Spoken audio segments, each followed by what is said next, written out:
Fractional Beats. Legend.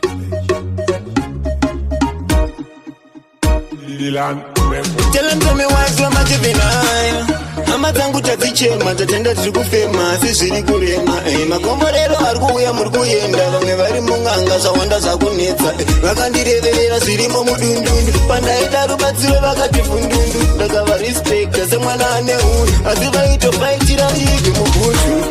asi ndini ndinoziva mumwoyo zvavakandiitira asi hapana wandatsiva pavakanditeera mariva nekuti ndini ndinoziva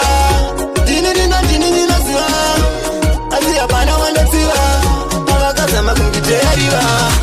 uri pama one you get less friends zvisakushamisa zviriko kwese on you down think smart kuseta zvemadrugs shanda life inoda patience isu takazara nadzonge west end saka ini ndiri ndega ndine best friend vakunditsoma vese vakamecha dead end vakazosaisa level resetted vapfura nebenzi voita godo nerichiva hapana chavatadzirwa vakuda kutsiva hanzi zvakafamba seiteka timatsinga nedzoka ndine panchi kusaka vachizvimba ini ndichizvimba muna mwari ndichivimba mishonga haishande kusaka vachitimba soro ndakatinda pamota yakapimba vanoumba godesi tichivakadzimba vanokuda zvinooma vari gonfaraway zvinhu zvese zvavableri zvingaone kune wei ndozvinhu zvinondidya mwoyo wacho everyday pasina nondinyaradza what's gonna be okay makandiponda moyo saka indomwa doro hondo handimboida nono jehovha wangu ndo wandiona izvozvo asi ndini ndinoziva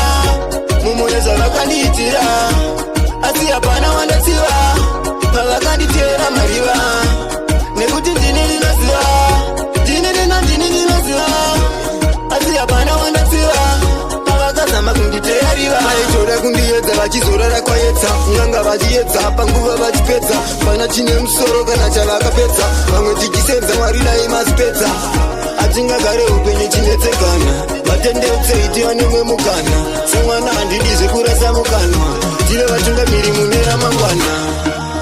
Fractional Beats.